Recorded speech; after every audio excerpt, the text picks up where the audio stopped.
정말 컸어요. 잠깐, 제가 지금 무슨 말을 하는 건가요? 처음엔 무서웠어요. 하지만 그 사람이 천천히 리드해 주셔서, 아, 여러분 오해하지 마세요. 이건 제 굴곡진 인생사 중 아주 일부분일 뿐이니까요. 이 이야기가 궁금하시다면 구독과 좋아요 꼭 눌러주세요. 그리고 알림 설정까지 해두시면 제 인생을 송두리째 바꿔놓은 다음 이야기도 놓치지 않으실 수 있어요. 자, 그럼 처음부터 시작할게요. 제 이름은 박서윤입니다. 올해 딱 50살이 되었네요. 남들은 지천명이라며 하늘의 뜻을 안다는데 저는 이제야 제 인생의 주인이 누구인지 깨닫고 있습니다. 저는 소위 말하는 엘리트 코스를 밟아온 의사예요. 서울의 명문대 의대를 졸업하고 대학병원에서 비뇨기과 전문의로 일했습니다. 네, 비뇨기과요. 이 단어만 들어도 어떤 분들은 눈살을 찌푸리시죠? 저도 다 압니다. 여자가 왜 하필 비뇨기과야? 라는 시선 지겹도록 받아왔거든요. 하지만 이건 제가 10년을 넘게 피땀 흘려 공부하고 수많은 환자를 치료하며 쌓아온 제 긍지이자 전문 분야입니다. 적어도 그 지옥 같은 결혼 생활을 시작하기 전까진 그렇게 당당했어요. 20년 전 저는 29살의 나이로 맞선을 받습니다. 상대는 강남에서 네로라 하는 IT 기업을 운영하던 재력가 사업가였죠. 저희 부모님은 입이 귀에 걸리셨어요. 서윤아, 정말 좋은 사람이야. 집안도 좋고 경제력도 탄탄하고 무엇보다 널 의사 선생님이라고 얼마나 존경해 주니. 첫 만남에서 그는 정말 점잖았습니다. 박 선생님, 비뇨기과 의사라니 정말 대단하십니다. 여성으로서 쉽지 않은 길을 가시는군요. 그 눈빛이 진심인 줄 알았어요. 나를 있는 그대로 인정해주는 사람이라고 믿었죠. 결혼식은 눈이 부실 정도로 성대했습니다. 강남의 유명 호텔에서 하객만 500명이 넘게 왔고 유럽으로 3주간 신혼여행을 다녀왔죠. 겉으로 보기엔 남부러울 것 없는 완벽한 그림이었어요. 하지만 행복은 비행기가 한국 땅에 닿기도 전에 깨지기 시작했습니다. 신혼여행지에서 돌아오는 비행기 안 남편이 제 손을 잡으며 나지막이 말하더군요. 여보, 이제 병원 그만두면 안 될까? 내가 벌어다주는 돈만 써도 평생 흥청망청 놀 수 있잖아. 그게 무슨 말씀이세요? 저는 환자 고치는 게 제 천직이에요. 아니, 그게 아니라 솔직히 비뇨기과라고 하니까 내 주변 친구들이 다들 이상하게 보더라고. 당신 쪽팔리지도 않아? 여자가 왜 남의 은밀한 곳을 들여다보고 다니냐고. 피가 거꾸로 솟는 기분이었지만 처음이니까 참았습니다. 하지만 그건 지옥의 시작일 뿐이었어요. 그는 점점 본색을 드러냈습니다. 강남 사모님들 모임에 저를 데려가면서 항상 제 직업을 숨기게 했어요. 누가 물어보면 그냥 내과 의사라고 해. 아니면 그냥 집에서 쉰다고 하든지. 내 마누라가 하루 종일 남자들 그거 만진다는 소문나면 내 체면이 뭐가 되겠어? 그는 술만 마시면 저를 앉혀두고 가스라이팅을 일삼았습니다. 너는 나 아니었으면 어디서 그런 더러운 일을 하면서 살았겠어? 내가 널 걷어준 거야. 비뇨기과 의사? 아, 참나. 여자로서 수치심도 없지. 참고 또 참았습니다. 내가 실력을 쌓고 인정받으면 그도 언젠가는 제 진심을 알아주리라 믿었어요. 하지만 5년, 10년이 지나면서 그의 언어폭력은 신체적인 강압으로까지 이어졌습니다. 어느 금요일 밤이었어요. 만취해서 돌아온 그가 제 손목을 비틀어 쥐며 침실로 끌고 갔습니다. 아무런 준비도 배려도 없이 강제로 저를 몰아붙이던 그 순간 그가 제 귀에 대고 뱉은 말은 제 심장을 갈기갈기 찢어 놓았습니다. 야, 너 병원에서 맨날 남자들 무수히 봤을 텐데 뭘 내숭을 떨어? 그 많은 환자들 만지작거리면서 이제 와서 순진한 척이야? 그날 밤 저는 천장을 바라보며 결심했습니다. 이 인간은 나를 의사로도 인간으로도 보지 않는구나. 그저 자신의 명성을 돋보이게 할 장식품, 아니 그보다 못한 존재로 여기는구나. 온몸이 얼어붙고 눈물이 쏟아졌지만 그 눈물은 슬픔이 아니라 결별의 다짐이었습니다. 다음 날 아침 저는 미련 없이 캐리어 하나에 제 짐을 담았습니다. 재산 분할? 위자료? 필요 없었습니다. 오직 이 끔찍한 가스라이팅과 무시로부터 벗어나고 싶을 뿐이었죠. 지독한 이혼 소송 끝에 저는 마침내 자유를 얻었습니다. 하지만 서울은 너무 좁았어요. 아는 사람들 천지에 동료 의사들의 수군거림까지 들려왔죠. 그래서 저는 결심했습니다. 아무도 나를 모르는 곳으로 가서 다시 내 이름 석자를 걸고 당당하게 살기로요. 지도를 펴고 손가락이 닿은 곳, 경상도의 푸른 바다가 보이는 작은 해안 도시, 저는 그곳으로 향했습니다. 여러분, 화려한 강남 사모님 자리를 걷어차고 나왔을 때 제가 가장 먼저 한 게 뭔지 아세요? 그냥 무작정 지도를 펼쳤어요. 서울은 어디를 가도 그 인간의 그림자가 느껴졌거든요. 제가 비뇨기과 의사라는 걸 비웃던 사람들의 시선, 그리고 제 직업을 창피해하던 그 차가운 거실, 거기서 도망치고 싶었어요. 아니, 도망이 아니라 나를 찾으러 떠나고 싶었습니다. 그렇게 손가락이 멈춘 곳이 바로 여기 경상도 해안가의 작은 도시였어요. 인구 몇만 명 되지도 않는 이 조용한 바닷마을에 처음 내려왔을 때 사람들은 저를 참 이상하게 봤어요. 하얗고 고운 서울 여자가 그것도 비뇨기과 간판을 들고 나타났으니 오죽했겠어요? 아줌매, 저 여자 뭐 하는 사람이고 비뇨기과락 하는데 저거 남자들 가는데 아이나? 동네 시장 입구에서부터 수군거리는 소리가 제 등 뒤로 꽂혔습니다. 하지만 저는 눈 하나 깜짝 안 했어요. 강남에서 겪었던 그 지독한 무시와 가스라이팅에 비하면 이런 호기심 섞인 수군거림은 차라리 정겹게 느껴졌거든요. 그렇게 저는 바다가 정면으로 보이는 낡은 상가 건물 2층에 서윤 비뇨기과 의원이라는 간판을 달았습니다. 제 이름을 내건 제 인생 첫 병원이었죠. 인테리어요? 화려할 게 뭐 있나요? 깨끗한 흰 벽에 폭신한 대기실 의자 몇 개, 그리고 환자들의 말을 정성껏 들어줄 수 있는 아담한 진료실이면 충분했습니다. 간판을 올리던 날 파란 바다 위로 쏟아지는 햇살을 보며 혼자 다짐했어요. 서윤아, 이제 누구의 아내도 누구의 장식품도 아니야. 너는 그냥 의사 박서윤이야. 여기서 내 실력으로 당당하게 증명해봐. 처음 몇 달은 정말 고요했어요. 하루에 환자가 3명, 4명 올 때도 있었죠.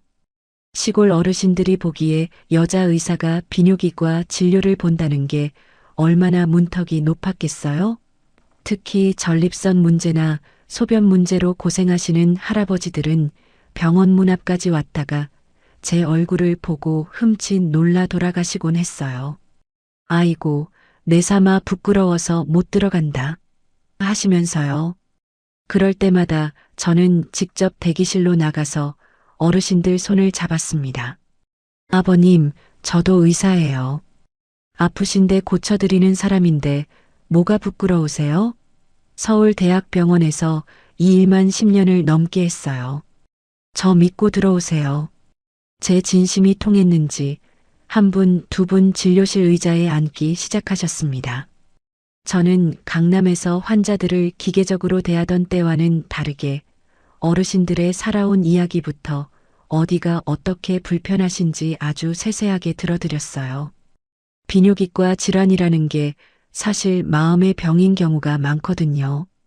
누구에게도 말 못할 고민을 제가 가만히 들어드리니까 어르신들이 마음을 열기 시작하시더라고요. 원장 선생님, 내 평생 이런 이야기는 마누라한테도 못 해봤는데 선생님이 들어주니 속이 다 시원하네. 소문은 금방 퍼졌습니다. 서윤 비뇨기과 원장이 서울에서 온 용한 박사인데 말도 잘 들어주고 손길도 아주 꼼꼼하더라고요. 그렇게 1년, 2년이 지났습니다. 이제는 동네 할머니들도 방광염이나 요실금 문제로 저를 찾아와 딸처럼 편하게 고민을 털어놓으세요. 원장님, 나 이것 때문에 버스도 못 탔는데 이제는 시장 구경도 맘대로 다녀요. 정말 고마워요. 그런 인사를 들을 때마다 제 가슴 밑바닥에서 뜨거운 무언가 차올랐습니다. 강남에서 남편에게 남자거나 보는 여자라고 무시당할 때 죽어버렸던 제 직업적 자부심이 이곳 바닷마을에서 다시 살아나기 시작한 거예요. 매일 아침 일찍 일어나 바닷바람을 쐬며 출근하고 점심엔 시장 식당에서 소박한 국밥 한 그릇 먹으며 주민들과 인사하고 저녁엔 노을 지는 해안도로를 산책하는 살.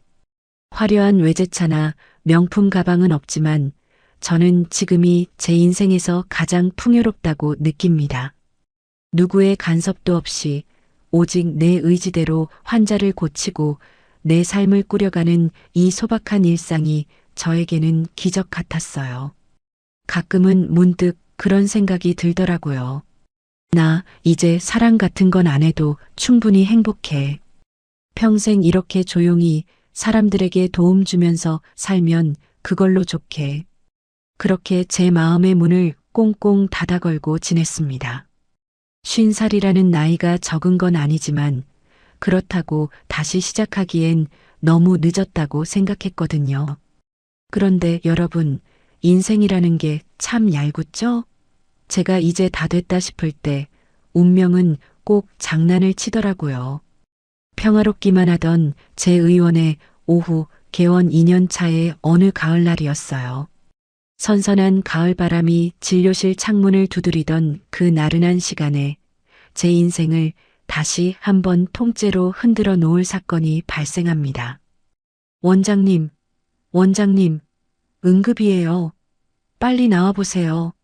간호사의 다급한 비명소리에 저는 반사적으로 자리에서 일어났습니다. 그리고 그 응급 환자가 실려 들어오는 순간 제 심장은 그대로 멎어버리는 줄 알았어요. 여러분, 인생이 참 평화롭다 싶을 때가 가장 무서운 법인가 봐요. 그날도 그랬어요. 개원하고 딱 2년쯤 되었을 때였죠. 이제는 바닷바람 냄새만 맡아도 오늘 날씨가 어떨지 시장통 김씨 할아버지가 전립선 약을 타러 오실 때가 됐는지 훤히 알 정도로 이곳 생활에 젖어 있었거든요. 가을 햇살이 진료실 책상 위로 따뜻하게 내려앉고 창밖으로는 파도 소리가 자장가처럼 들려오던 아주 평범한 오후 4시였습니다. 저는 밀린 환자 차트를 정리하면서 속으로 생각했어요. 오늘 저녁엔 시장에서 신선한 고등어나 한 마리 사서 구워 먹을까? 조용히 책이나 읽으면서 하루를 마무리해야지. 그런 소박한 행복을 꿈꾸고 있었죠. 그런데 그 고요함을 깨뜨린 건 복도 끝에서부터 들려온 다급한 발소리와 찢어지는 듯한 비명이었습니다. 원장님, 여기 좀 봐주세요. 사람 죽어요. 간호사 김 선생의 목소리가 그렇게 높게 올라가는 건 처음 들어봤어요. 제 가슴이 철렁 내려앉았습니다. 비뇨기과 의원에서 응급이라고 하면 보통 결석 환자가 통증 때문에 대굴대굴 구르는 경우가 많지만 이번엔 느낌이 달랐어요. 진료실 문이 벌컥 열리며 50대로 보이는 남성 2명이 한 남자를 양쪽에서 거의 들다시피 해서 들어왔습니다. 빨리 이쪽 침대에 눕히세요. 저는 반사적으로 화이트 코트를 여미며 침대 곁으로 달려갔습니다. 환자의 상태는 한눈에 봐도 심각했어요. 건장한 체격의 남성이었는데 안색은 이미 잿빛으로 변해 있었고 이마에는 주먹만한 식은 땀이 비 오듯 흘러내리고 있었습니다. 입술은 파랗게 질려 부르르 떨리고 있었고 두 손으로는 하복부를 쥐어뜯듯 움켜쥐고 있었죠. 환자분, 환자분, 제 목소리 들리세요? 어디가 제일 아프신가요? 제가 물었지만 환자는 대답 대신 신음조차 내지 못하고 꺽꺽거리며 숨을 몰아쉬고 있었습니다. 거의 의식을 잃어가고 있었어요. 같이 온 일행들이 당황해서 횡설수설하더군요. 아이고, 이 양반이 아침부터 소변이 안 나온다고 끙끙대더니 갑자기 배가 터질 것 같다면서 쓰러졌어요. 병원 안 간다고 고집을 피우다가 결국 이 지경이 돼서 비뇨기과 의사로서 직감이 왔습니다. 이건 단순한 통증이 아니었어요. 급성 요폐형 루트 이어러너리 리텐션. 소변이 방광에 가득 찼는데 배출되지 않아 방광이 터지기 직전까지 부풀어 오른 긴급 상황이었죠. 조금만 늦으면 방광 파열은 물론이고 심부전까지 올 수 있는 치명적인 상태였습니다. 김 선생, 빨리 도뇨관 세트 준비하고 초음파기기 가져오세요. 일행분들은 일단 밖에서 대기해 주세요. 환자를 침대에 눕히고 제가 하복부를 살짝 손으로 눌렀습니다. 윽 하는 짧은 단발마와 함께 환자의 몸이 활처럼 휘어졌어요. 배는 이미 임산부처럼 딱딱하게 부풀어 올라 있었습니다. 얼마나 참은 건지 방광의 압력이 최고조에 달해 있었어요. 긴장감이 진료실 공기를 꽉 채웠습니다. 10년 넘게 대학병원 응급실에서 온갖 환자를 다 겪어본 저였지만 이상하게 그날은 손끝이 미세하게 떨리더라고요. 환자의 거친 숨소리, 그리고 제 심장 박동 소리가 귓가를 때렸습니다.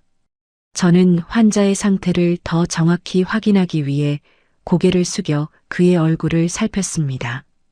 산소 마스크를 씌워야 할지, 당장 처치를 시작해야 할지 결정해야 했거든요. 식은땀에 젖어 헝클어진 머리카락 사이로 고통으로 일그러진 남자의 얼굴이 서서히 드러났습니다.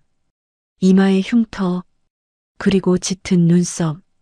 순간 제 머릿속에서 번개가 친 것 같았습니다. 30년이라는 긴 세월의 먼지가 한순간에 훅 날아가 버리는 기분이었어요.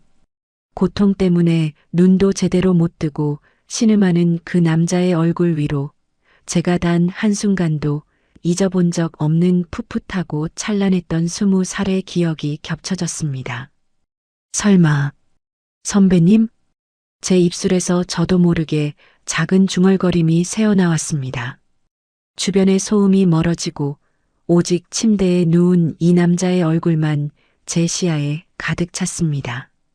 대학 시절 모든 여학생의 가슴을 설레게 했던 우리 과의 우상, 그리고 지독한 짝사랑의 주인공이었던 나의 첫사랑, 최민호 선배. 강남의 화려한 불빛 아래서도 이혼 소송의 지독한 어둠 속에서도 한 번도 만난 적 없던 그 사람이 왜 하필 이 먼 바닷마을 제 비뇨기과 진료실에 그것도 이런 처참한 모습으로 실려온 걸까요? 저는 굳어버린 손을 떨며 환자의 얼굴로 가까이 다가갔습니다. 여러분, 운명이 장난을 쳐도 이렇게 가혹할 수 있을까요? 제 진료실 침대 위에 고통으로 몸을 뒤틀며 누워있는 이 남자. 식은땀으로 젖은 머리카락을 쓸어넘기며 안색을 확인하던 저는 그만 자리에 주저앉을 뻔했습니다. 30년이라는 세월이 흘렀지만 한 번도 잊어본 적 없는 그 얼굴. 제 가슴 가장 깊은 곳에 화석처럼 굳어있던 이름이 입술 끝에서 파르르 떨려 나왔습니다. 민호 선배. 네, 맞아요. 최민호. 30년 전 대학 시절 의대 전체의 우상이었던 바로 그 최민호 선배였어요. 큰 키에 조각 같은 옆얼굴, 그리고 운동장에서 땀을 흘리며 농구를 할 때면 전공 서적을 가슴에 안은 여학생들이 구름처럼 몰려들게 만들었던 그 사람이요. 저도 그 무리 중 한 명이었죠. 선배가 도서관 옆을 지나갈 때 풍기던 은은한 비누 향기만으로도 제 하루가 온통 핑크빛으로 물들던 제 20살의 전부였던 첫사랑이었습니다. 하지만 지금 제 눈앞에 있는 남자는 제가 기억하던 찬란한 태양 같은 모습이 아니었어요. 세월의 풍파를 정면으로 맞은 듯 깊어진 눈가주름, 그리고 무엇보다 비뇨기과 응급질환으로 인해 체면이고 뭐고 다 무너져 내린 처참한 모습이었죠. 아, 선배는 제가 자신을 알아봤다는 사실조차 인지하지 못한 채 오직 배가 터질 것 같은 고통에만 집중하며 짐승 같은 신음을 내뱉고 있었습니다. 순간 제 머릿속은 하얗게 백지장이 됐어요. 어떻게 이런 곳에서 만나? 그것도 왜 하필 내 병원이야?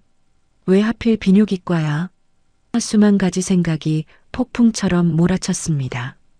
서울에서 그 잘 나가던 시절에도 소식 한 번 들을 수 없던 사람이었어요. 누구는 유학을 갔다더라, 누구는 큰 병원 후계자가 됐다더라 하는 소문만 무성했는데 왜 이 먼 경상도 바닷마을에서 농부처럼 거친 손을 한 채 제 진료실에 응급환자로 실려온 걸까요? 제 심장은 걷잡을 수 없이 뛰기 시작했습니다. 30년 전 선배에게 고백 한 번 못 해보고 멀리서 바라만 보던 19소녀의 설렘이 아니라 지금 당장 이 사람의 가장 치욕스럽고 아픈 부위를 의사로서 들여다봐야 한다는 공포에 가까운 당혹감이었죠. 강남에서 수천 명의 환자를 진료하며 무뎌질 대로 무뎌졌다고 생각했는데 첫사랑 앞에서는 저도 그저 나약한 여자일 뿐이었습니다. 원장님, 정신 차리세요. 환자분 혈압 떨어져요. 간호사 김 선생의 날카로운 외침에 정신이 번쩍 들었습니다. 그래요. 저는 지금 옛 추억에 잠길 때가 아니었어요. 눈앞의 남자는 제 첫사랑이기 이전에 방광이 파열되기 일보 직전인 위급한 환자였습니다. 의사 박서윤으로서의 사명감이 감성적인 박서윤을 밀어내기 시작했습니다. 선배의 고통스러운 신음소리가 제 귓가를 때릴 때마다 제 가슴도 함께 찢어지는 것 같았지만요. 저는 차갑게 식은 선배의 손을 꽉 잡았습니다. 선배님, 제 목소리 들리세요? 저예요, 서윤이. 아니, 담당 의사예요. 조금만 참으세요. 제가 금방 편하게 해드릴게요. 제 떨리는 목소리가 선배에게 닿았을까요? 선배는 흐릿한 눈을 잠시 떴지만 저를 알아보는 것 같지는 않았습니다. 그저 살려달라는 듯 제 손을 부서지라 움켜쥐었을 뿐이죠. 비뇨기과 의사라는 직업이 이토록 잔인하게 느껴진 적은 없었습니다. 이제 저는 제가 사랑했던 사람의 바지를 내리고 그가 평생 숨겨왔을 가장 은밀한 곳에 차가운 의료기기를 삽입해야 합니다. 의사로서 수만 번 해온 처치였지만 대상이 최민호 선배라는 사실이 제 손끝을 떨리게 만들었습니다. 그가 정신을 차렸을 때 자신의 이런 모습을 본 사람이 하필이면 자신을 흠모했던 후배 서윤이라는 걸 알게 되면 얼마나 수치스러워할까? 그런 걱정이 제 발목을 잡았습니다. 하지만 지체할 시간이 없었습니다. 환자의 안색은 점점 더 창백해졌고 모니터의 수치들이 위험 신호를 보내고 있었으니까요. 저는 심호흡을 크게 한 번 하고 떨리는 손으로 소독 장갑을 끼웠습니다. 서윤아, 넌 의사야. 지금 이 사람은 환자일 뿐이야. 살려야 해. 무조건 살려야 해. 주문처럼 속으로 되뇌며 처치대로 다가갔습니다. 여러분, 비뇨기과 의사로 살면서 가장 힘든 게 뭔지 아세요? 환자의 가장 부끄러운 곳을 가장 냉정하게 들여다봐야 한다는 거예요. 그런데 그 환자가 30년을 그리워한 첫사랑 선배라면 그 기분이 어떨지 상상이 가세요? 정말이지 제 머릿속은 수천 개의 폭죽이 터지는 것처럼 어지러웠어요. 당장이라도 도망치고 싶었고, 왜 하필 나야? 라고 하늘에 소리라도 지르고 싶었습니다. 하지만 침대 위에서 짐승처럼 울부짖는 선배의 신음이 제 정신을 번쩍 들게 했어요. 원장님, 방광 압력이 너무 높아요. 이대로 두면 정말 파열됩니다. 간호사의 다급한 목소리에 제 심장이 덜컥 내려앉았습니다. 그래요. 지금 제 앞에는 멋있던 민호 선배가 아니라 당장 방광이 터져 생명이 위험한 환자 최민호가 있을 뿐이었어요. 저는 떨리는 손을 꽉 맞잡아 진정시키고는 차가운 소독액을 집어들었습니다. 김 선생, 커튼 치고 불빛 집중시켜 주세요. 지금 바로 도뇨관 삽입합니다. 제 목소리는 생각보다 차갑고 단호하게 나갔습니다. 10년 넘게 몸에 밴 의사로서의 본능이었죠. 저는 떨리는 마음을 억누르며 선배의 하의를 조심스럽게 내렸습니다. 아, 그 순간 제 숨이 턱 막혔어요. 비뇨기과 전문의로 살면서 정말 수만 명의 환자를 봤습니다. 별의별 케이스를 다 겪어봤다고 자부했죠. 그런데 선배의 상태는 제 상상을 초월했어요. 전문가적인 식견으로 봐도 민호 선배의 신체는 일반적인 남성들과는 확연히 달랐습니다. 정말 컸어요. 단순히 크다는 말로는 부족할 정도였죠. 왜 그가 50살이 되도록 혼자였는지, 왜 그토록 고통스러운 표정으로 이곳까지 실려왔는지. 의사인 제 눈에는 그 신체적 특징이 단순한 과시용이 아니라 그에게는 평생의 짐이자 고통이었을지도 모른다는 직감이 스쳤습니다. 하지만 감탄하거나 당황할 시간조차 사치였습니다. 방광은 이미 한계치에 도달해 있었거든요. 선배님, 아니 환자분.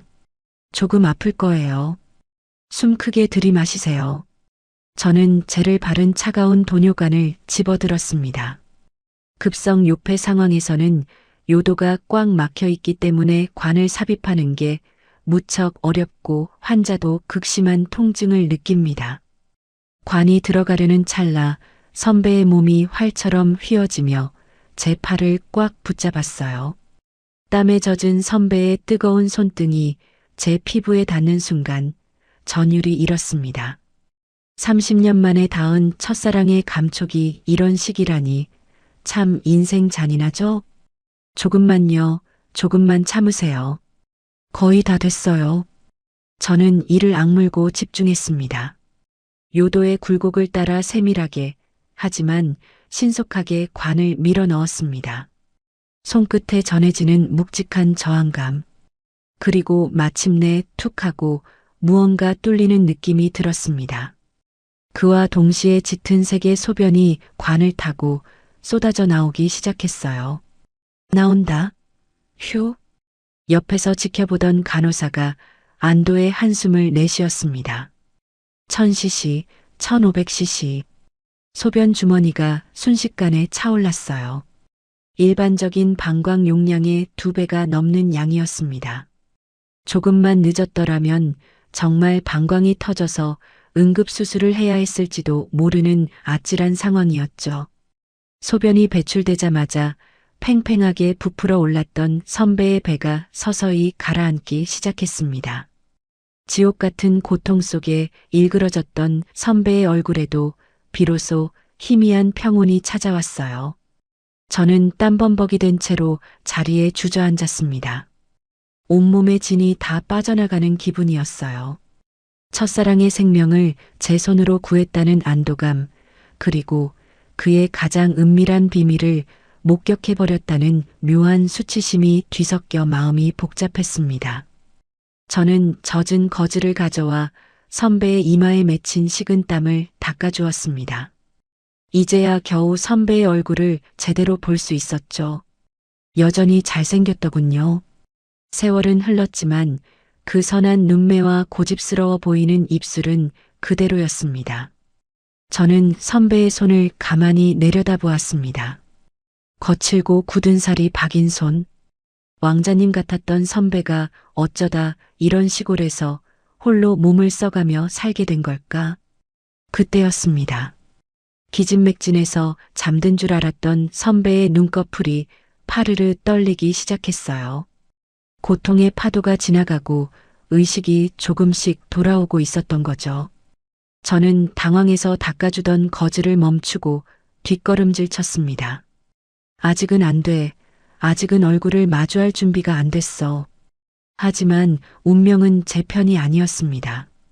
선배가 천천히, 아주 천천히 눈을 떴어요.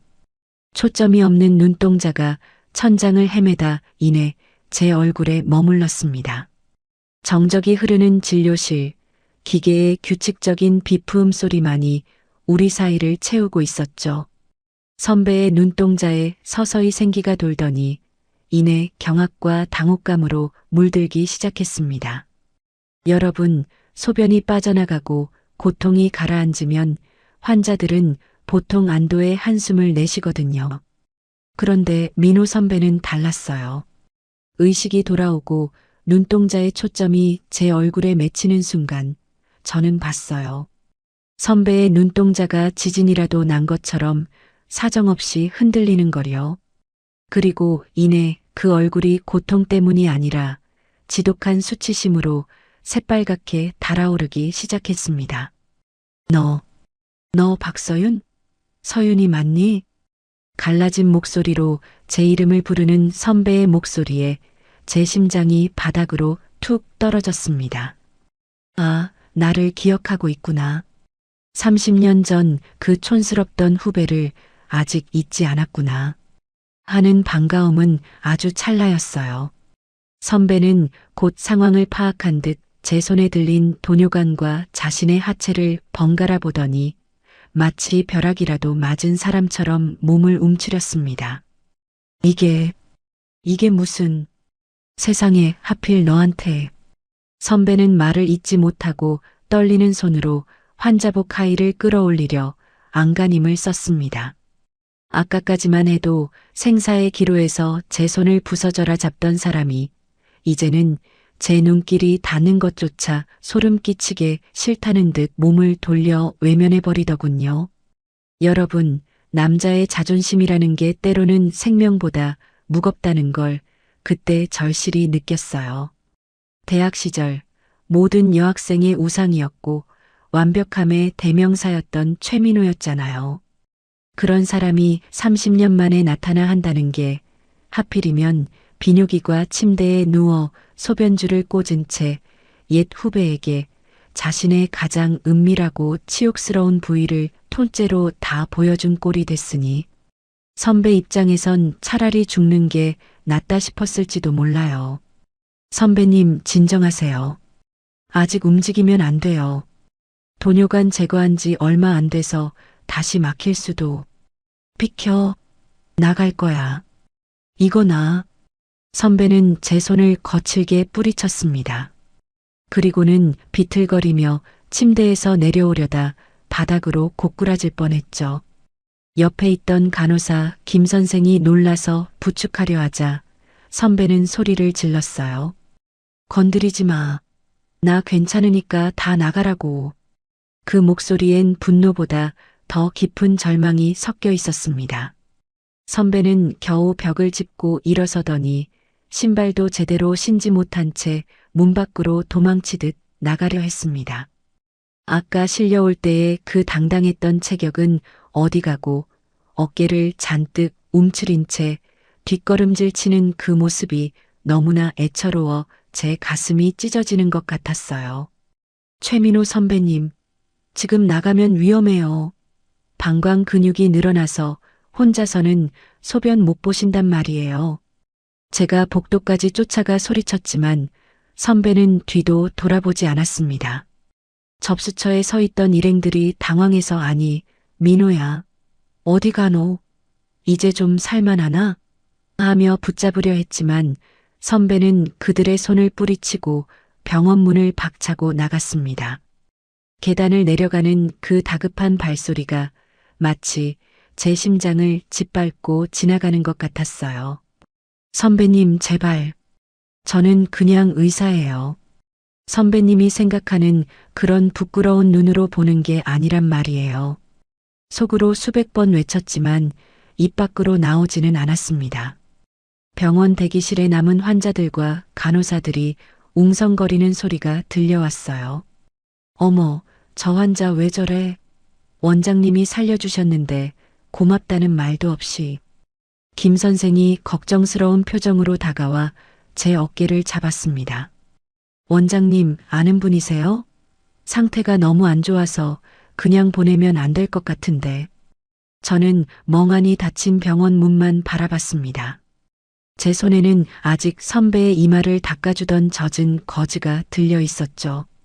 30년을 기다려온 재회가 고작 15분 만에 이렇게 비극적으로 끝나버리다니. 수치심에 일그러진 선배의 그 눈빛이 자꾸만 잔상처럼 남았습니다. 하지만 여러분, 전 의사잖아요.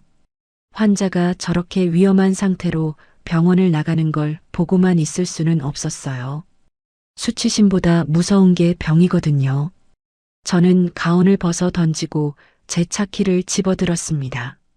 지금 선배를 이대로 보내면 오늘 밤 안에 다시 응급실로 실려가거나 평생 방광 기능을 잃을 수도 있었으니까요. 환자가 치료를 거부하고 도망가는 걸 지켜보는 건 의사로서의 직무유기나 다름없어요. 수치심? 자존심? 물론 중요하죠. 하지만 제 눈에는 그보다 더 무서운 게 보였거든요. 바로 선배의 방광이 다시 한계에 도달해 터지기 직전의 그 위태로운 상태 말이에요. 저는 슬리퍼를 신은 채로 병원 문을 박차고 나갔습니다. 최민호 선배님, 서요. 거기 안 서요. 주차장으로 비틀거리며 걸어가는 선배의 뒷모습을 향해 고함을 질렀습니다. 선배는 제 목소리에 흠칫 놀라 어깨를 떨었지만 여전히 뒤도 돌아보지 않고 자신의 낡은 트럭 문을 열려고 안간힘을 썼어요. 손이 떨려서인지 차 키가 구멍에 잘 들어가지 않는 것 같더군요. 저는 달려가 선배의 차 문을 콱 붙잡았습니다. 이거 놓으세요, 박 원장님.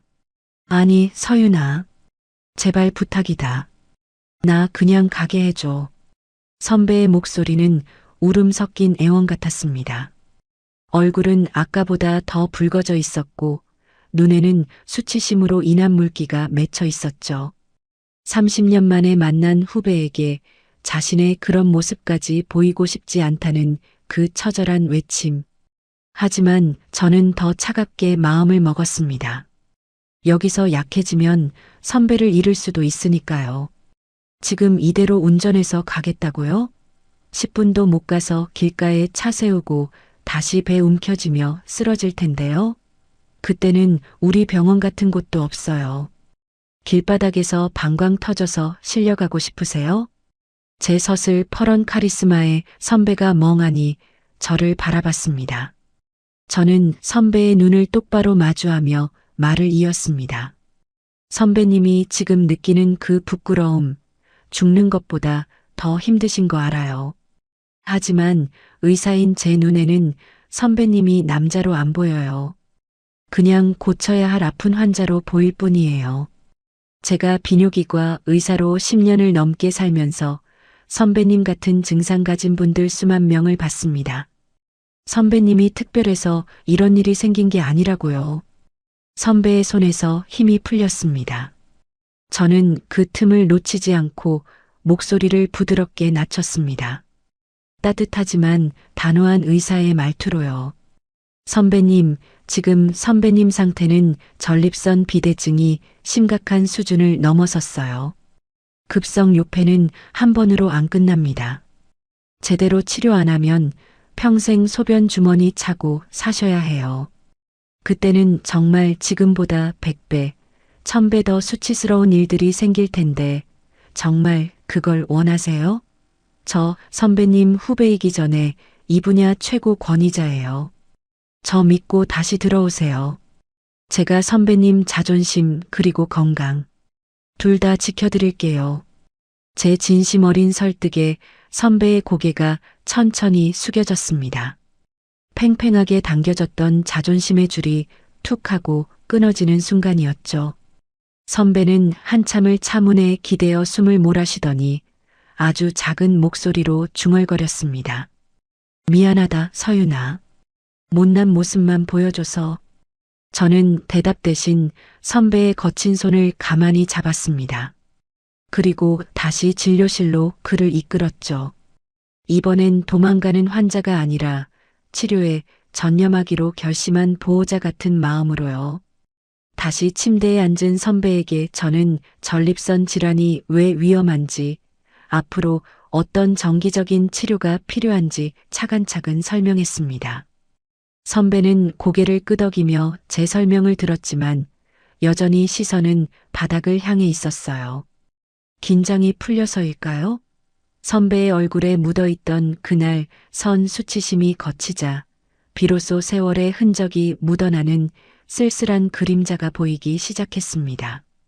30년 전 세상을 다 가질 것 같던 그 빛나던 청년은 간데없고 왠지 모를 깊은 고독에 잠긴 중년의 남자가 제 앞에 앉아 있었죠.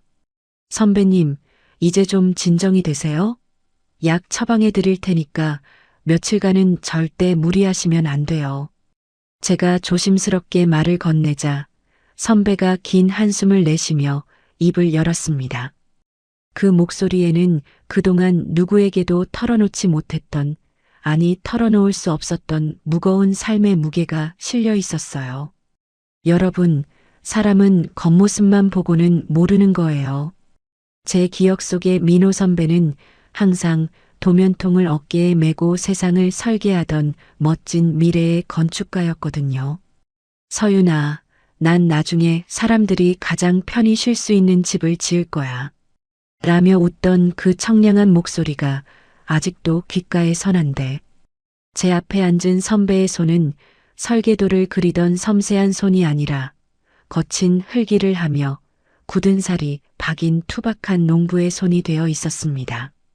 선배는 제가 내민 따뜻한 차 한 잔을 두 손으로 감싸쥐고는 한참 동안 창밖에 먼 바다만 바라봤습니다. 그러다 아주 깊고 무거운 한숨을 내뱉으며 입을 떼더군요. 서윤아, 놀랐지?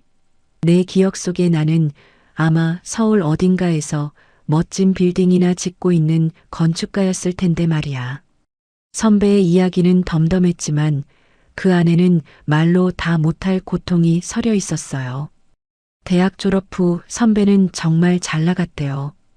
국내 최고의 설계사무소에서 촉망받는 신의 건축가로 이름을 날렸고 선배가 설계한 집들이 잡지에 실릴 정도였으니까요. 그런데 인생이라는 게 참 마음대로 안 되잖아요. 성공의 정점에 서 있던 어느 날 고향에 계신 부모님이 교통사고로 동시에 세상을 떠나셨다는 청천벽력 같은 소식을 듣게 된 거예요. 그때 알았어. 내가 지으려던 화려한 집들이 정작 내 부모님이 계신 이 낡은 집보다 소중하지 않았다는 걸. 선배는 부모님의 장례를 치르고 서울로 돌아가지 못했대요. 부모님이 평생 일궈온 저 과수원을 차마 남의 손에 넘길 수가 없었던 거죠. 결국 선배는 그 화려했던 서울 생활과 건축가의 꿈을 단칼에 베어내고 이곳으로 내려왔습니다. 친구들은 다 미쳤다고 했대요. 그 좋은 재능을 썩힌다고, 곧 후회할 거라고. 하지만 선배는 30년 동안 그 과수원을 지키며 묵묵히 사과나무를 키우고 흙을 만지며 살았습니다. 그렇게 살다 보니 세월이 이렇게 흘렀네. 누구를 만나 사랑을 하고 가정을 꾸릴 여유조차 없더라고. 아니, 사실은 누군가를 내 삶에 들릴 용기가 없었다는 게 맞겠지. 선배는 씁쓸하게 웃으며 덧붙였습니다. 부모님을 잃은 상처와 갑작스러운 낙향, 그리고 과수원 일에 매달려 살다 보니 선배의 삶에서 연애나 결혼은 사치가 되어버린 거예요. 그렇게 30년 가까운 시간을 독신으로 오직 나무들과 대화하며 외롭게 지내온 거죠. 아파도 혼자 견디고 외로워도 술 한 잔으로 달래며. 그러다 보니 몸이 망가지는 줄도 모르고 여기까지 온 겁니다. 혼자 지내는 게 익숙해졌다고 생각했는데 오늘처럼 이렇게 쓰러지고 나니까 참, 내 인생이 참 보잘것없다는 생각이 들더라. 특히나 의사가 된 너를 이런 곳에서 이런 모습으로 만나니까 더더욱. 선배의 낮은 목소리가 진료실 안을 조용히 울렸습니다. 30년 전에 그 당당함은 사라졌지만 대신 그 자리엔 깊은 바다 같은 중년의 우수가 자리 잡고 있었어요. 저는 아무 말 없이 선배의 이야기를 끝까지 들어주었습니다. 건축가의 꿈을 접고 흙을 선택했던 그 고독한 결단, 그리고 평생을 외롭게 과수원을 일궈온 그 숭고한 고집을 제가 어찌 다 헤아릴 수 있겠어요. 하지만 여러분, 제가 비뇨기과 의사잖아요. 선배의 이야기를 듣다 보니 단순한 고독만이 선배를 독신으로 만든 건 아니라는 직감이 들기 시작했습니다. 아까 처치를 하면서 봤던 그 남다른 신체적 특징, 그리고 선배가 누군가를 들릴 용기가 없었다고 말할 때 미세하게 떨리던 눈동자. 거기엔 분명 말 못한 비밀이 하나 더 숨어 있는 것 같았어요. 선배는 약 봉투를 챙겨 일어서며 다음 주에 다시 오겠다고 약속했습니다. 힘없이 병원 문을 나서는 선배의 뒷모습을 보며 저는 다짐했어요. 이번에는 절대로 선배를 그냥 보내지 않겠다고요. 병뿐만 아니라 그 마음속에 맺힌 응어리까지 내가 다 풀어주겠다고 말이죠. 여러분, 인생은 가끔 우리가 예상치 못한 방향으로 흐르곤 하죠. 그날의 응급 상황 이후 민호 선배는 매주 목요일 오후가 되면 제 진료실을 찾았습니다. 처음엔 수치심에 고개도 제대로 못 들던 선배였지만 시간이 흐를수록 우리는 원장과 환자라는 딱딱한 껍데기를 하나씩 벗어던지기 시작했어요. 진료실의 차가운 금속성 기구들 사이로 따뜻한 학창 시절의 추억들이 피어올랐습니다. 서윤아, 너 그때 기억나니? 축제 때 내가 우리 과 주막에서 실수로 막걸리를 엎질렀던 거. 선배의 짓궂은 농담에 저는 얼굴을 붉히며 맞받아쳤죠. 어머, 선배님은 그걸 아직도 기억하세요? 전 선배님이 농구 경기 끝나고 수줍게 건넨 음료수 병을 아직도 못 버리고 있는걸요. 우리는 20살에 풋풋했던 기억을 공유하며 깔깔대고 웃다가도 이내 찾아오는 중년의 고독 앞에서 함께 숙연해지기도 했습니다. 부모님을 떠나보내고 홀로 과수원을 지킨 선배의 30년과 강남의 화려한 불빛 아래서도 늘 외로움과 싸워야 했던 저의 지난 날들. 서로의 상처를 가만히 들여다보는 그 시간은 제게 치료 그 이상의 위로가 되었습니다. 하지만 여러분, 저는 비뇨기과 의사잖아요. 선배와 가까워질수록 제 머릿속 한구석에는 지워지지 않는 물음표가 하나 있었습니다.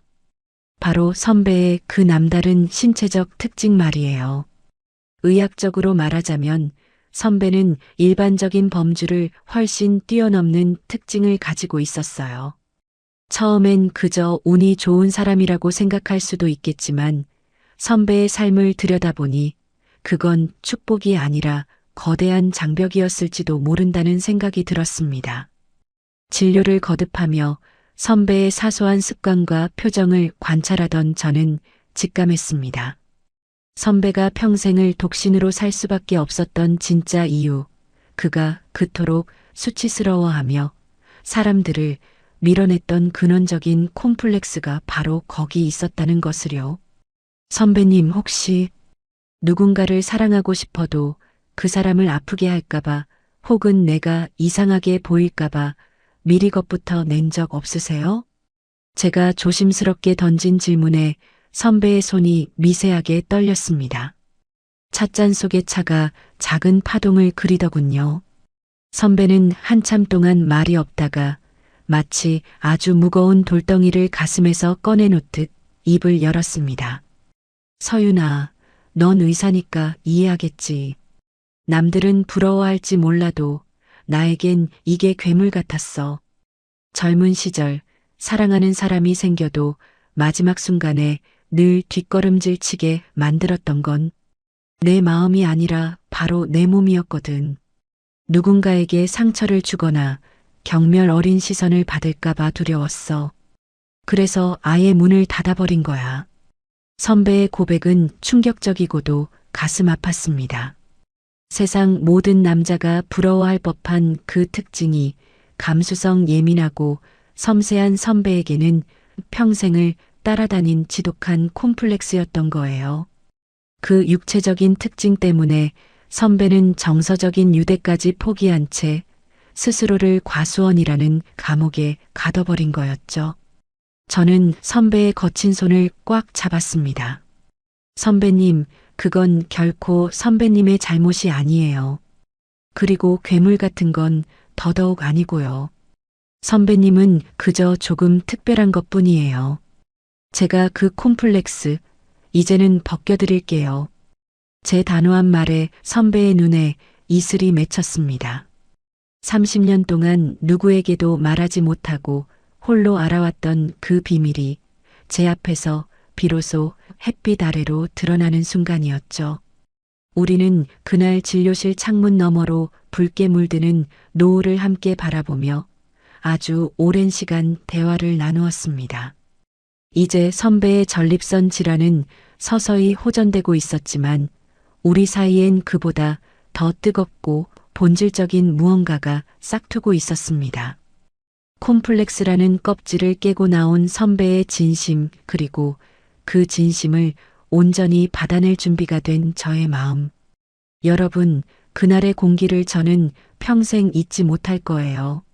선선한 바닷바람이 불어오고 하늘이 온통 오렌지빛과 보라색으로 물들어가던 어느 금요일 저녁이었죠. 진료를 마친 민호 선배가 제안했어요. 서윤아, 오늘은 병원 안 말고 바다 좀 보며 걸을까? 우리는 나란히 해안도로를 걸었습니다. 파도 소리가 철썩이며 우리 발밑을 따라왔고 저 멀리 등대가 하나둘 불을 밝히기 시작했죠. 한참을 걷던 선배가 갑자기 멈춰섰습니다. 그리고는 난간을 꽉 움켜쥐는데 손등에 핏줄이 붉어질 정도로 힘이 들어가 있더라고요. 저는 직감했어요. 아, 오늘이구나. 선배가 진짜 하고 싶었던 이야기를 꺼내는 날이구나. 서윤아, 나 사실 50살이 되도록 혼자 살면서 나 자신이 참 끔찍하다고 생각하며 살았어. 선배의 목소리가 파도 소리에 섞여 가늘게 떨려왔습니다. 30년 전 건축가를 꿈꾸던 그 당당한 청년의 모습은 어디 가고 제 앞에는 상처 입은 어린아이 같은 남자가 서 있었죠. 선배는 제가 비뇨기과 의사로서 이미 목격했던 그 남다른 신체적 특징에 대해 드디어 입을 열기 시작했습니다. 젊은 시절에 나도 사랑을 했었지. 그런데 그 사람들과 가까워지고 마음을 나누려 할 때마다 내 몸이 장벽이 됐어. 처음엔 호기심으로 보던 사람들도 결국엔 무서워하거나 경멸 어린 눈빛으로 나를 봤지. 괴물 같다는 소리까지 들었을 땐 정말이지 심장이 도려나가는 것 같더라. 그 후론 여자라는 존재가 두려워졌어. 내가 누군가를 아프게 하고 결국엔 거부당할 거라는 확신이 나를 가둬버린 거야. 선배는 말을 잇지 못하고 고개를 떨궜습니다. 굵은 눈물방울이 아스팔트 위로 툭툭 떨어졌어요. 30년 동안 그 거구의 몸 안에 숨겨왔던 지독한 고독과 수치심이 노을빛 아래서 비로소 터져 나온 거죠. 남들은 정력의 상징이라느니 뭐라느니 농담처럼 던질지 모르지만 섬세하고 따뜻한 영혼을 가진 선배에게 그것은 소통을 가로막는 저주였던 거예요. 그런데 서윤아, 내가 나타났어. 하필이면 내 가장 수치스러운 순간에 가장 부끄러운 모습으로 너를 다시 만났지. 처음엔 죽고 싶었어. 차라리 그날 방광이 터져서 죽는 게 낫다 싶었어. 너에게만은, 적어도 너에게만은 완벽했던과 선배로 남고 싶었으니까. 선배가 저를 돌아봤습니다. 눈물로 얼룩진 그 눈동자가 제 심장을 콕 찔렀어요. 그런데 내가 나를 살렸잖아. 의사로서 나를 고쳐준 게 아니라 사람으로서 나를 잡아줬잖아. 서윤아, 나 이제는 도망치고 싶지 않아. 하지만 무서워. 내 눈에도 내가 괴물로 보일까봐. 나 너한테만은 괴물이 아니라 그냥 한 명의 남자로 보이고 싶어. 그럴 수 있을까? 내가 다시 사랑받는 남자가 될 수 있을까? 선배는 아이처럼 엉엉 울음을 터뜨렸습니다. 50세 남자의 오열이 이토록 가슴 아플 줄은 몰랐어요. 세상의 편견과 스스로 만든 감옥에 갇혀 30년을 보낸 그 세월이 얼마나 추웠을지 생각하니 제 가슴도 갈기갈기 찢어지는 것 같았습니다. 여러분, 전 비뇨기과 의사잖아요. 수많은 남자의 고민을 상담해주고 치료해왔죠. 하지만 지금 제 앞에 있는 건 환자가 아니라 제가 평생 그리워한 첫사랑이었습니다. 저는 떨리는 손을 뻗어 선배의 젖은 뺨을 감싸주었습니다. 그리고 그를 향해 제가 할 수 있는 가장 따뜻하고 당당한 대답을 준비했습니다. 여러분, 눈물 흘리는 첫사랑의 얼굴을 보며 의사로서 또 여자로서 제가 무슨 말을 했을 것 같으세요? 선배는 고개를 떨군 채 어깨를 들썩이며 울고 있었어요. 괴물 같다는 말에 상처받아 평생을 숨어 살았던 그 거구의 남자가 제 앞에서 한없이 작아져 있었죠. 저는 떨리는 선배의 양손을 꼭 잡았습니다. 그리고 세상에서 가장 확신에 찬 목소리로 입을 뗐어요. 선배님, 저 좀 보세요. 제 눈 똑바로 보세요. 민호 선배가 붉어진 눈시울로 저를 바라봤습니다. 저는 미소를 지으며 말했어요. 선배님은 그게 괴물 같다고 했죠? 남들이 무서워할까봐 혹은 아프게 할까봐 겁난다고요. 그런데 선배님, 비뇨기과 전문의인 제 눈엔 그게 어떻게 보이는지 아세요? 그건 상처도 저주도 아니에요. 그건 선배님이 가진 가장 특별하고 아름다운 축복이에요. 선배의 눈동자가 크게 흔들렸습니다. 축! 복이라니? 서윤아, 넌 의사니까 위로하려고. 아니요, 위로 아니에요. 저 10년 넘게 이 분야만 공부한 전문가예요. 선배님 같은 신체적 특징은요, 정말이지 하늘이 내린 선물 같은 거예요. 다만 그 선물을 어떻게 소중히 다루고 사랑하는 사람과 어떻게 교감해야 하는지 가르쳐 준 사람이 없었을 뿐이죠. 무서워할 이유도 부끄러워할 이유도 전혀 없어요. 오히려 선배님을 온전히 받아줄 수 있는 사람에게는 그 무엇보다 큰 기쁨이 될 수 있는 걸요. 제 목소리는 단호했고 눈빛은 따뜻했습니다. 선배는 멍하니 저를 바라보다가 이내 제 진심을 읽었는지 다시 한번 눈물을 왈칵 쏟아냈습니다. 30년 동안 자신을 짓눌러온 그 무거운 바위덩어리가 제 한마디에 가루가 되어 흩어지는 기분이었을 거예요. 서윤아, 정말 그렇게 생각해? 내가 정말 괴물이 아니야? 그럼요.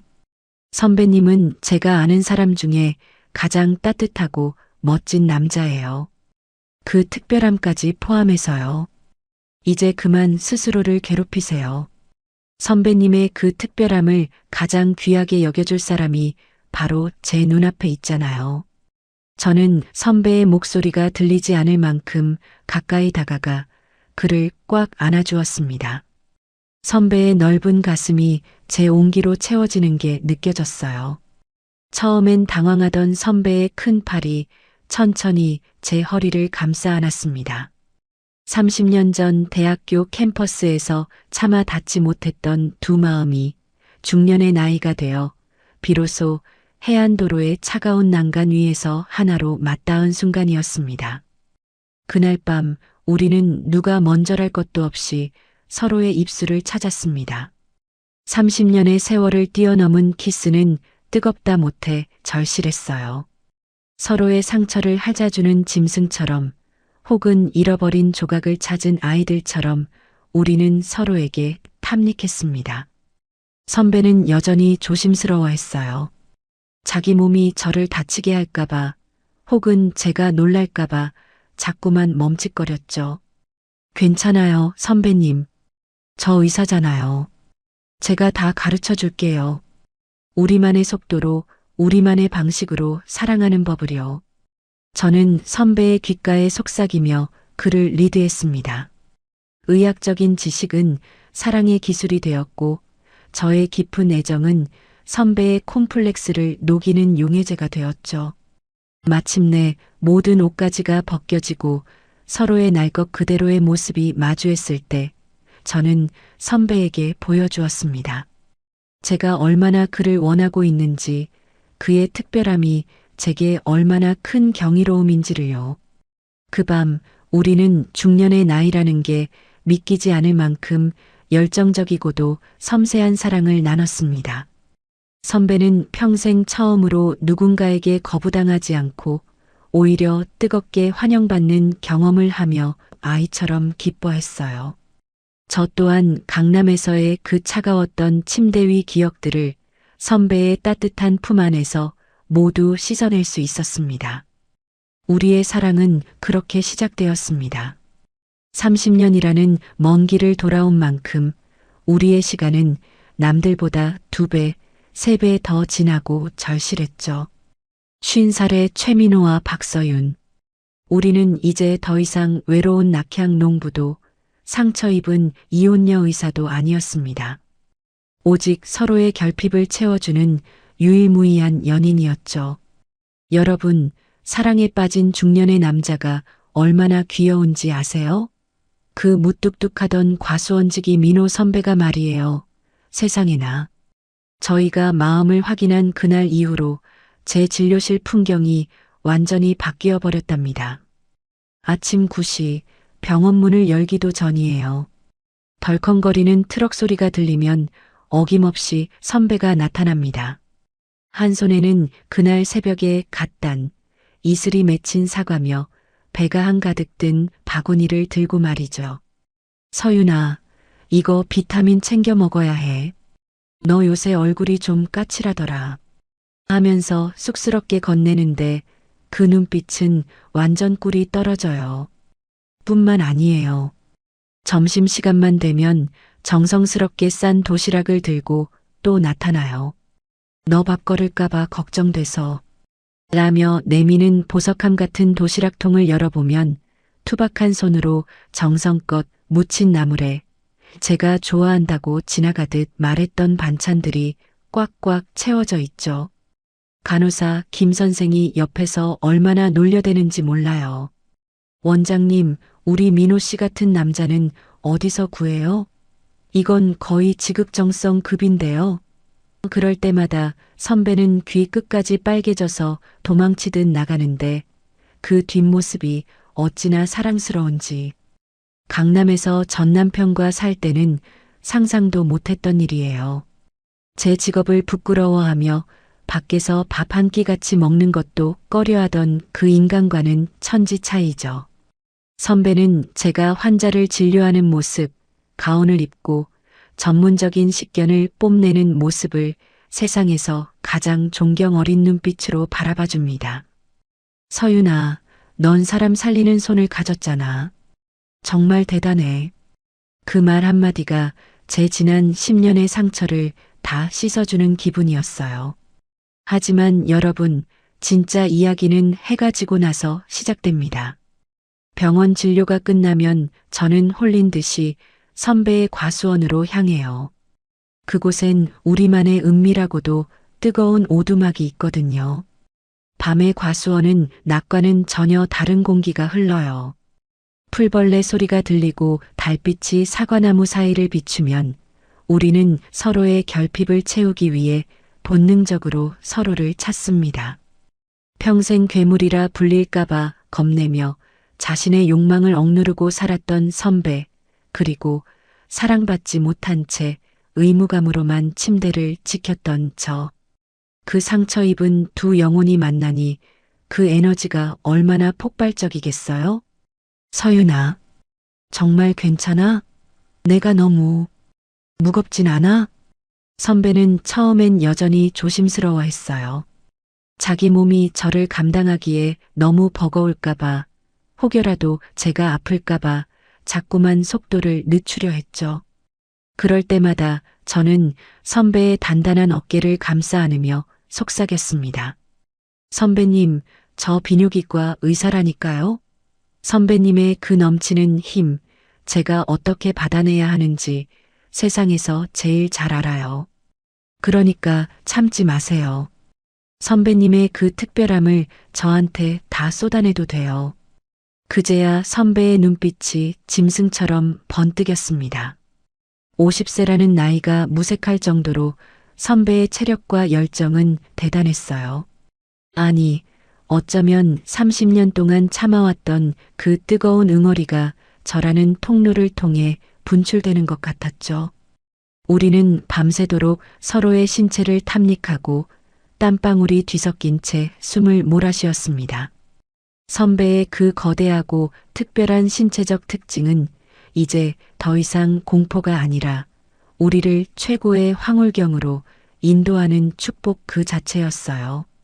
어떤 밤에는 별을 보며 어떤 밤에는 빗소리를 들으며 우리는 서로의 빈틈을 메워갔습니다. 선배는 제 품 안에서 비로소 평범한 남자가 아닌 특별하게 사랑받는 남자가 되었고, 저는 선배의 품 안에서 버림받은 여자가 아닌 세상에서 가장 귀한 연인이 되었습니다. 하지만 매일 밤 선배의 집과 제 병원을 오가는 생활도 슬슬 한계가 오더라고요. 헤어지는 시간이 너무 아까웠거든요. 우리 그냥 눈 떴을 때도 옆에 있으면 좋겠다. 선배가 잠든 제 머리카락을 넘기며 한 혼잣말에 제 가슴이 쿵쾅거렸습니다. 그래서 우리는 아주 중대한 결심을 하게 됩니다. 여러분, 인생에서 가장 뜨거운 시기가 언제라고 생각하세요? 흔히들 20대 청춘이라고 하죠? 하지만 제가 살아보니 아니더라고요. 상처받을 대로 받아보고 산전수전 다 겪은 뒤에 만난 50살의 사랑은 그보다 훨씬 더 깊고 진득하답니다. 선배와 저는 헤어지는 시간이 아까워 결국 결단을 내렸어요. 우리 그냥 같이 있자. 그 한마디에 우리는 바다가 한눈에 내려다 보이는 작은 언덕 위에 아담한 집을 구했습니다. 그렇게 우리의 1년 동거 생활이 시작됐죠. 강남의 그 으리으리하고 차가웠던 펜트하우스와는 비교도 안 될 만큼 소박한 집이었어요.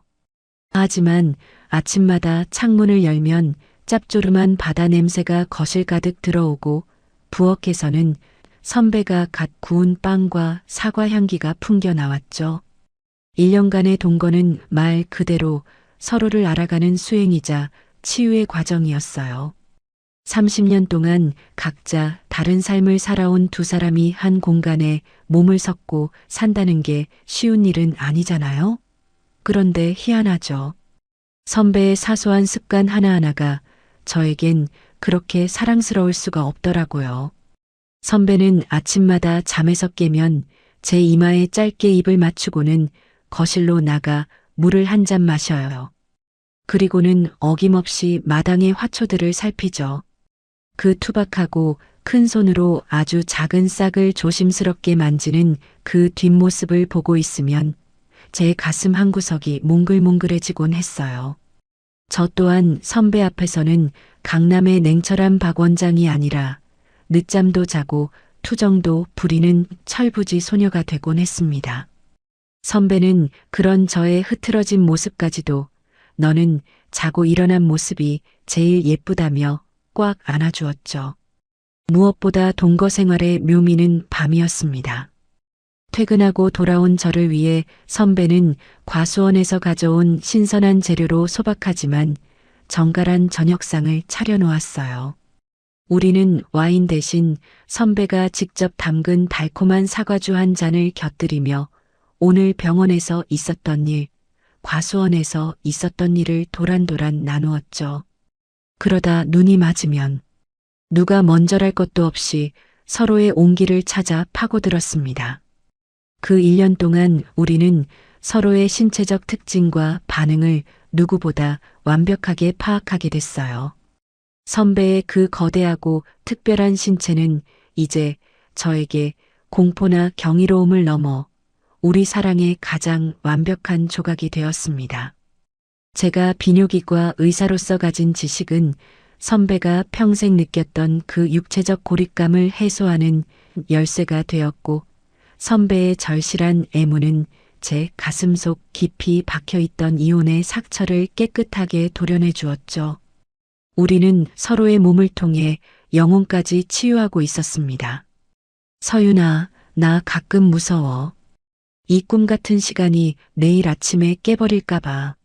한여름밤 땀방울이 맺힌 채 제 품에 안겨 선배가 속삭였을 때 저는 그의 가슴에 귀를 대고 말했어요. 선배님, 이건 꿈이 아니라 우리가 만든 현실이에요.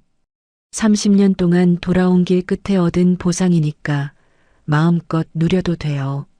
선배는 제 말에 안심한 듯 저를 더 꽉 끌어안았죠. 함께 장을 보고 같은 치약을 쓰고 빨래 건조대에 나란히 걸린 남녀의 옷가지를 보며 우리는 비로소 가족이라는 의미를 다시 쓰기 시작했습니다. 전 남편과는 단 한 번도 느껴보지 못한 숨 쉬는 것조차 편안한 그런 관계 말이에요. 선배의 코 고는 소리마저도 저에게는 세상에서 가장 평화로운 자장가로 들렸으니까요.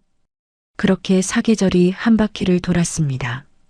봄에는 언덕 위에 꽃이 피는 걸 함께 봤고 여름엔 밤바다 수영을 즐겼으며 가을엔 과수원 수확을 돕고 겨울엔 난로 앞에서 서로의 발을 녹여주었죠.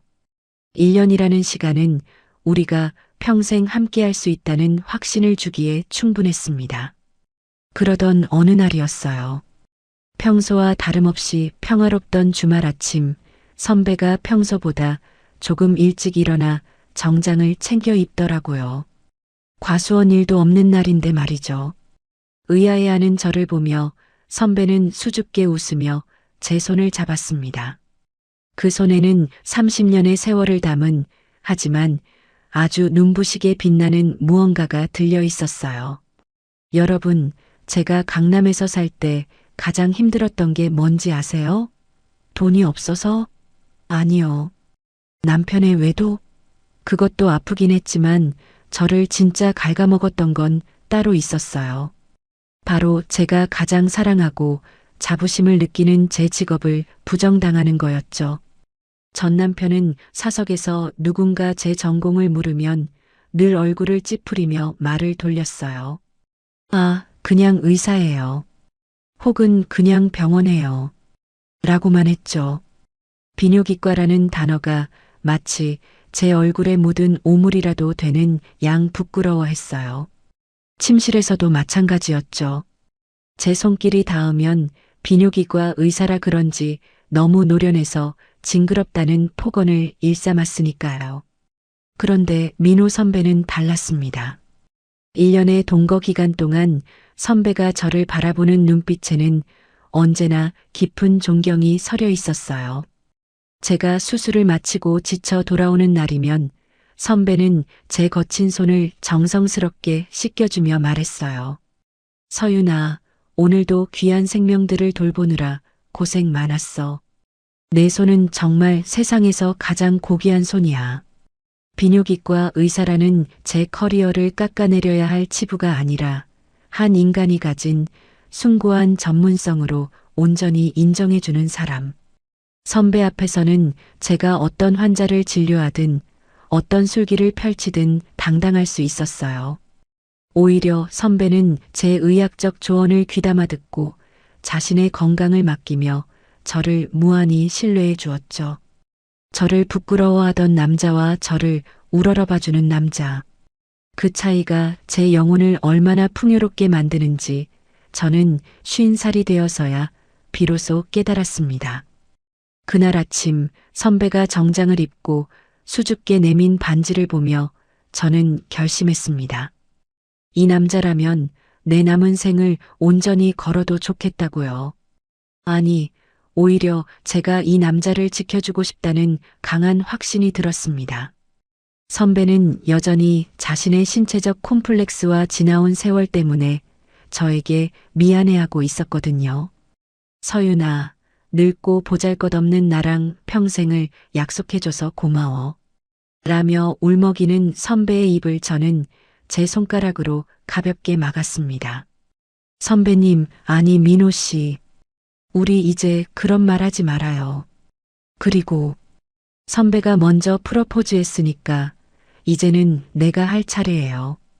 저는 선배의 눈을 똑바로 응시하며 미리 준비해둔 서류 뭉치를 꺼냈습니다. 바로 혼인신고서였죠. 나 더 이상 선배랑 그냥 같이 사는 사람이고 싶지 않아요. 법적으로도 영혼으로도 완벽한 당신의 아내가 되고 싶어요. 50살이라는 나이가 늦었다고들 하지만 우리에겐 지금이 가장 완벽한 때잖아요. 내가 먼저 제안할게요. 내 정식 반려자가 되어줘요. 내 남편이 되어줄래요? 선배는 소스라치게 놀라며 서류를 내려다봤습니다.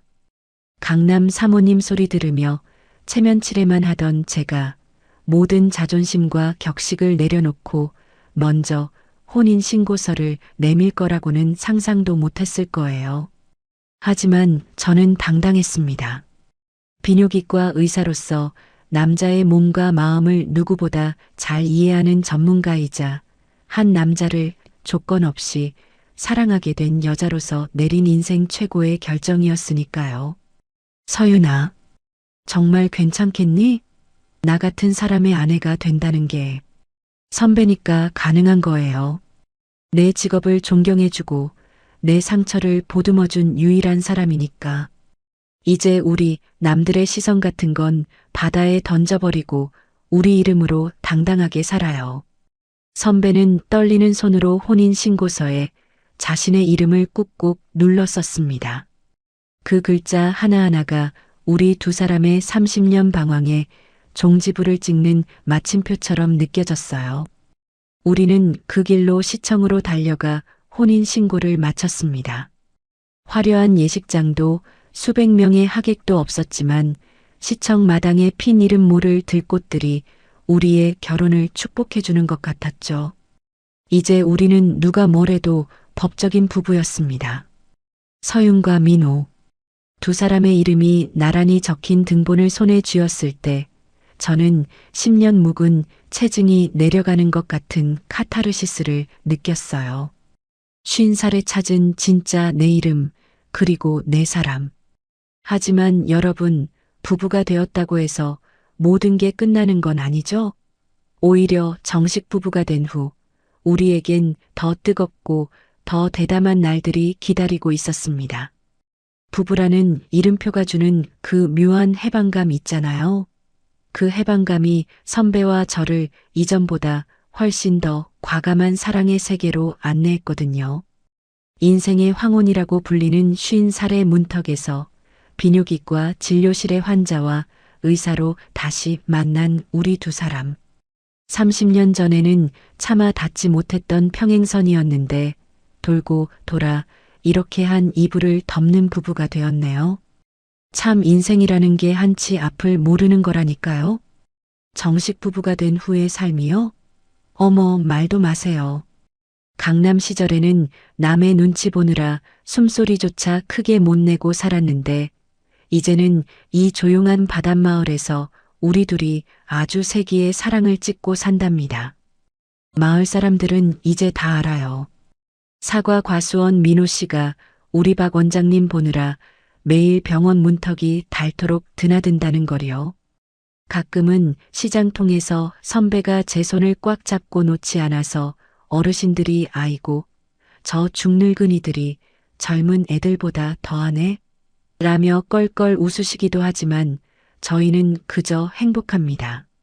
사실 저희가 이 늦은 나이에 이렇게 뜨겁게 사랑할 수 있는 건 단순히 육체적인 끌림 때문만은 아니에요. 우리는 서로의 가장 아픈 구석을 본 사람들이잖아요. 선배는 제 이혼의 상처와 직업적 고뇌를 안아줬고, 저는 선배가 평생 괴물이라 여기며 숨겨왔던 그 특별한 신체적 콤플렉스를 축복이라 불러주었죠.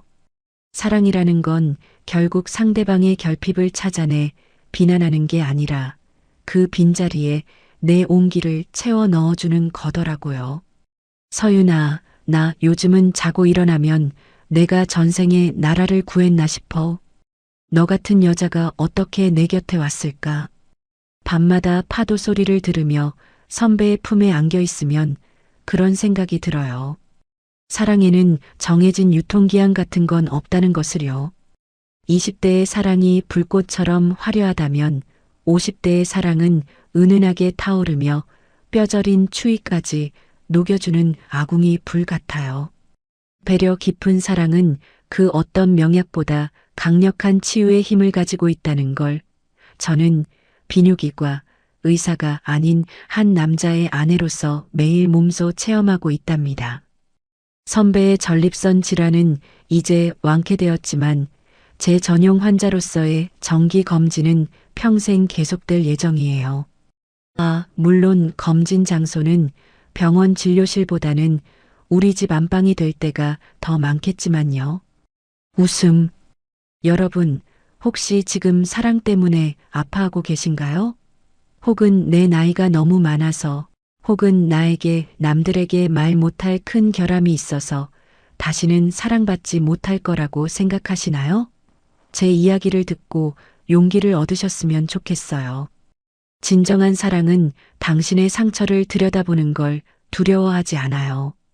오히려 그 상처를 가장 소중한 훈장으로 여겨줄 단 한 사람이 세상 어딘가엔 반드시 있답니다. 저 박서윤과 최민호 선배가 30년 만에 기적처럼 만난 것처럼 말이죠. 자, 강남 사모님에서 바닷마을 비뇨기과 원장님이 된 저의 파란만장한 재회 스토리 재미있게 들으셨나요? 인생의 쓴맛, 단맛 다본 중년의 사랑 이야기가 여러분의 마음 한구석에 작은 온기가 되었길 바랍니다. 제 사연이 좋으셨다면 구독과 좋아요 꼭 눌러주시는 거 잊지 마세요. 여러분의 응원이 저에게는 큰 힘이 된답니다. 그리고 알림 설정을 해두시면 다음번에는 또 어떤 화끈하고 감동적인 환자들의 이야기가 제 진료실을 찾아올지 가장 먼저 확인하실 수 있어요. 마지막으로 여러분의 생각은 어떠신가요? 여러분이 겪은 운명적인 사랑이나 혹은 사랑으로 치유받았던 경험이 있다면 아래 댓글로 자유롭게 남겨주세요. 제가 진료 중간중간 하나하나 다 읽어보고 하트 날려드릴게요. 지금까지 여러분의 든든한 건강주치의이자 사랑의 조력자 박서윤 원장이었습니다. 모두 사랑이 넘치는 밤 되세요.